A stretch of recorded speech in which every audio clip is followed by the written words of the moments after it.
Well, I did it.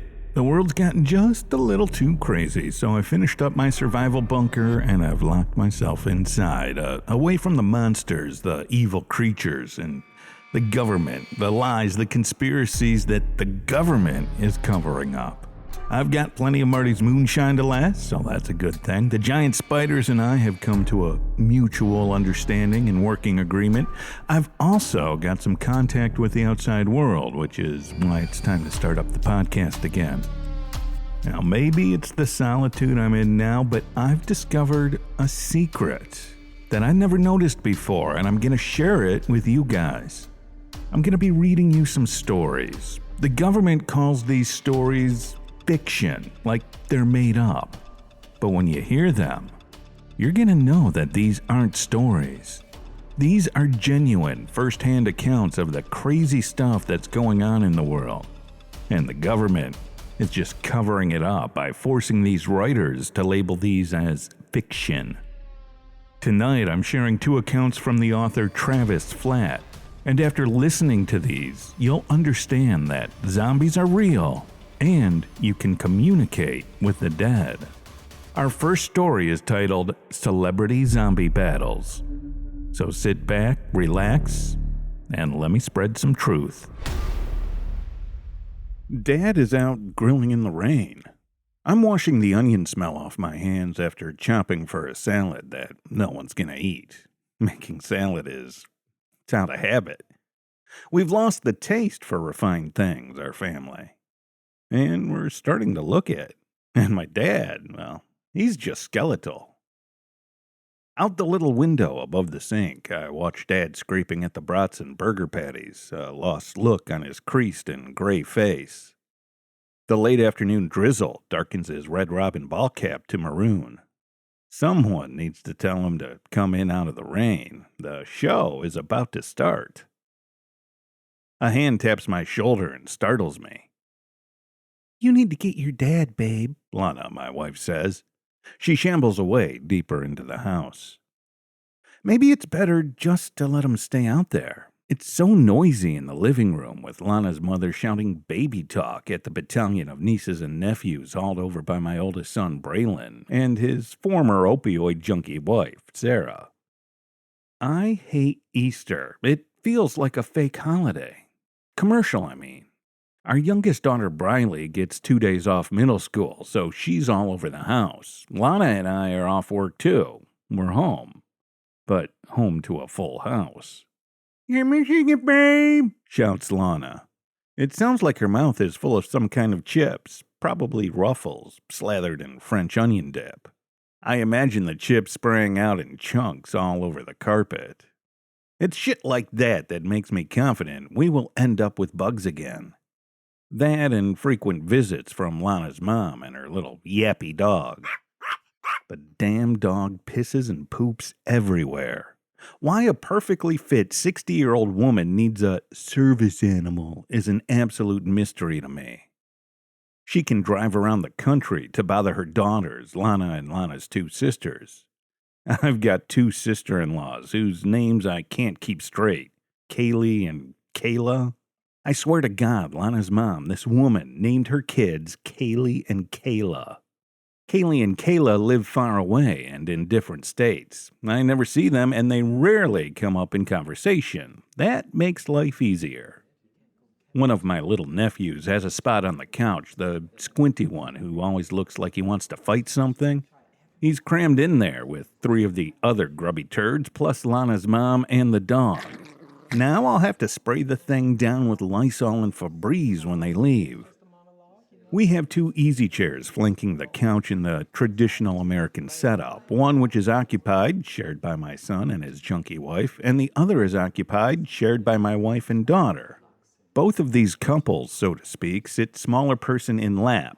Well, my son and junky daughter-in-law are exactly the same size. They look like twins. Lana's mom sees me pondering a place to sit and screams. I mean screams. "The show's starting, buddy. Sit down." I sit in the only empty spot, this little wooden chair that hangs out in a corner. We used to keep it at the dinner table, but we don't use the dinner table anymore. We eat on the couch with trays while watching TV. Although, more often than not, I sneak off and eat in my room, my little office man cave, my get the fuck away from everyone cave. When I sit, the wooden chair scoots back into the wall, and Lana hollers at me to be careful. I apologize. So after 3 more ads, 2 for insurance and 1 for dick pills, which might cause blindness or stroke, as if humping was worth that, it comes on. Celebrity Zombie Battles. It's time for Celebrity Zombie Battles. Because it's the premiere, a heavily made-up spray-tan sitcom actor with an obnoxious, smug, and self-satisfied sense of humor introduces us to the season's first contestants. We get close-ups of greenish and groaning men and women, the reanimated, recently deceased Betty White, Kobe Bryant, Stan Lee, etc. Within seconds, a dumbfounded trance falls over our living room, accepting the dog's occasional growl. It has a name, the dog, but I don't like to invoke it. The camera ping-pongs between the host, who can't utter more than 2 sentences without punning, and the grunting zombies. The host explains that we're going to watch these corpses attempt deadline eliminations. See, it's awful. Every episode. There will be Rubik's Cubes, baking, Lego sculptures, etc. Finally, it will culminate in the top 3 zombies going on a fabulous killing spree amongst death row prisoners or terrorists. This last bit shall be judged by a panel of Hollywood directors. What the hell are y'all watching? Everyone in the living room startles. My dad is standing in the doorway, looking unusually cogent, although wet. Quiet, Papa, it's Celebrity Zombie Battles, cries one of the little shits. Celebrity what? In a tone so condescending that it makes my teeth hurt, Lana's mother begins to explain the show's premise to my father, who tosses up his hands. Oh, that's awful. Y'all should find something better to watch or go to church. It's Easter, for Christ's sake. But it's about zombies, and it's got Betty White, wails one of the nephews. You don't even know who Betty White was, Andrew, my dad says, pointing at the boy whose name isn't Andrew. Y'all should be ashamed of yourselves. This will be savage, giggles the oldest niece. She looks fiercely at Dad. You'd be good on this, Papa, except you're not famous. Sarah, gasps my junky daughter-in-law, who has named her girl after herself. We do that, it's a tradition. The girl smirks at Dad and holds up her phone, probably shooting footage for TikTok. My dad chews on his lips and scowls. You, little girl, need to learn some respect. Something explodes near the backside of the house with a concussive thump, but intermingled with glass shattering. Our lights go out and I think a power transformer blew. It's not storming, but that's what it sounded like. In the dark, the children shriek, the dog barks, even though enough dusk light washes in from the windows for everyone to see okay. It's only 6 o'clock. You'd think we were in blackness. We're under attack, someone yells. I think it's my junky daughter-in-law. She's into conspiracy theories. For some reason, no one gets up. Instead, my son Braylon, who has looked dazed all afternoon from existential exhaustion, sits in his chair repeatedly pressing buttons on the remote, as if by the magic of will, he can make the powerless TV come back on. He might be somehow clicking the remote in his sleep.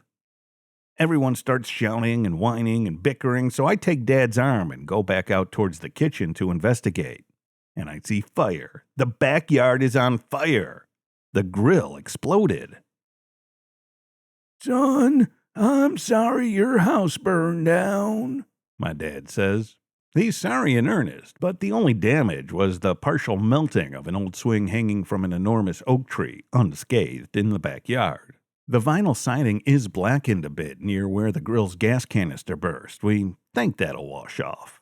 Oh, and some of the back windows broke. And the grill's blown to bits, of course. Dad's a little shook up. The fireman lectured him and I, mostly him, about leaving grills unattended. When we listened, Dad looked both sheepish and impatient, pissed. As soon as they left, he made off-color remarks about their supposed Eastern European heritage. So I drive Dad home. On the way, I buy myself a steak from Outback and eat it in the car. I was hungry for the steak I'd been denied. Then I'm immensely glad to discover that everyone has left to watch a DVR premiere of Celebrity Zombie Battles at my son Braylon's house. My wife keeps texting me, asking me where I am, when I will come join them. I go to my office man cave and turn the PC on to play computer games for I've got an hour and a half it looks like. Then Lana and little Lana will be back. I hardly ever get time to play games with all the shit my family wants me to do. I'm giddy. From now on, I'll say the zombie show upsets me and makes me think about my dad wandering more and more out to lunch, and thus, I can't stand to watch it. Hopefully, my wife will buy this bullshit. She might even take the kids and go watch it with someone else every week. I don't know. I've learned not to get my hopes up, but I think that at the very least, she just might let me slink off to my room once a week and give me some time to myself. Now, I might play Baldur's Gate 2 over again, or I could play Dark Souls 3 again, or I could level up my characters in Elden Ring, or I could... So what truth did we learn? Well, we learned that zombies are real. They're living among us. Somewhere on Netflix, Hulu, or one of the other bazillion streaming services, you can find a show where these zombies compete. But most importantly, don't ever let a zombie do the grilling at a family get-together, or they just might burn down your house. Our second story tonight is called Joseph's Gray Place. In it, you'll learn that communicating with the dead is not only possible, but actually quite easy. So sit back and relax. It's time for some more truth. I've been on the phone with Joseph for 3 years. I keep him on speaker, that way we can talk or listen to others, depending on his mood. We had almost 40 people on the phone at his funeral. No one spoke to him. No one knew why I wore his phone around my neck. He didn't want me to say. Now, everywhere I go, I keep him in my jacket pocket. The phone necklace attracted too much attention and was gaudy. Very gaudy. Tacky even, we realized, Joseph and I. Last Saturday, I decided it'd been a while since we'd all gotten together, so I invited some people over to play board games at me and my girlfriend Kaylee's apartment. Kaylee works odd hours at the hospital, night shifts mostly, and I might go days without seeing her. When she got home Saturday, I asked, "Have you talked to Joseph in a while?" She insisted that she does all the time. "You say hello when you come in," I said, "but do you really talk?" I'd taken out some board games, but after a couple of hours no one had shown, and I was getting pretty upset. I thought that surely Pat would come. Pat is Joseph's widow. Pat drove up. He burst in without knocking and said, "Where is he?" I pointed to the phone, which for this occasion I'd set on the coffee table. Pat nearly banged his shins on the table, bursting in like that. "Let me talk to him," he said, snatched up the phone, ran down the hall, and slammed our bedroom door. I heard him shouting for several minutes, things like, "Where the fuck are you?" and "Tell him," presumably me, "to stop doing this." With his vacant look, Pat came back and replaced the phone, just tossing it onto the table. He'd not hung up, I saw, miserable with thanks. Thus relieved, I carried the phone like nitroglycerin back down the hall and laid it on Kaylee and I's bed. Then slid down the wall gasping. I exchanged a word with Joseph, or rather apologized for Pat, but Joseph was too stunned, or upset, to reply. I believe he'd gone to his gray place, the place I worry he inhabits most of his time now. When I brought Joseph back into the party, the gathering, I caught the tail end of Pat downing a red Solo cup of Jack Daniels. He pounded his thighs and bared his teeth at Kaylee and me like a chimp.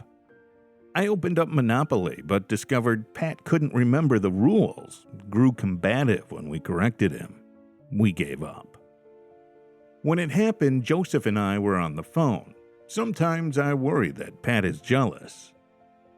Joseph and I were making plans for a Super Bowl party. It was Saturday when neither of us worked, being teachers, me Spanish, him ELA. Joseph made that noise, a shrill rattling. That means a seizure is starting. I heard a crash, rushed to my car, and drove to his house. The door was locked, so I broke the window on the back door, reached through, and let myself in. It felt like a movie. Joseph didn't respond to my shouting. That worried me, since his seizures, the worst ones I'd seen, usually only lasted a minute or so, and it took me over 10 minutes to drive to his place. I looked downstairs and couldn't find him. It felt intrusive going to the upstairs bedroom because I wasn't entirely certain that Pat, his widow, was at work, and I didn't want to walk in on my friends in bed. I opened the bedroom door and heard the sink running in the master bathroom. Best I can figure, Joseph was wandering around while talking, and he fell and hit his head on the vanity. The impact must have been tremendous as his face was gashed across his forehead to the eyebrow. Blood had pooled on the tile floor, turning his green t-shirt black. I'd taken a CPR class to earn my teaching license, but I blanked when I saw Joseph's yellowish skull. I attempted chest compressions and mouth-to-mouth. I used his phone to call 911. I've never hung it up, nor mine. To keep the call alive, I bought Joseph's phone plan off his father in those numb hours after the accident, the man not realizing my intention. Sometimes we talk all night. Joseph listens to me sleep, or I leave him on the coffee table with stand-up comedians playing on Netflix. Years ago, when we were roommates, he liked to fall asleep listening to stand-up comedy. It was when we lived together that Joseph tried to tell me about his gray place. It's where he goes during seizures, the ones he can remember, and he talks to God. Understandably afraid, he asks to come out intact. Joseph's fear is that during a seizure he might lose something, his hearing, his eyesight, the feeling in his left arm. Now my phone is behind one update. iPhone batteries are supposed to last for 2 to 3 years, so we're on borrowed time. I will talk Pat into sharing the phone for these last months. Pat's got a new boyfriend and has been cagey about this idea. I met Joseph at summer camp. We were 14, and he had this older guy with him, like a 20-year-old dude. And I'm still not sure if the man was there because Joseph was such a wild-ass kid or because of his seizures. One night we snuck away from his handler, or whatever, and met 3 girls in the woods with a bottle. Hold on, let me get Joseph. He tells the story better.